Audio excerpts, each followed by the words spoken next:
Hi there, what's up? In this video, I'll give you a quick guide on how you can print a selection in Google Sheets.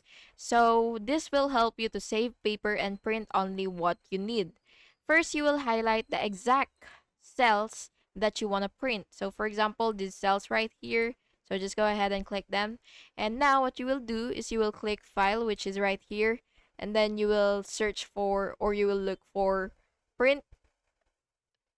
So if you cannot see it, you could also just click uh or just enter Control plus P. So again, select your desired sections. So just go ahead and select Control P, and then now what you will do is basically select print selected cells, which is right here. Select that one. And what you will do is adjust your orientation, the paper size if desired, and the margins to either narrow, normal, wide, and the scale. You could also adjust it if you want.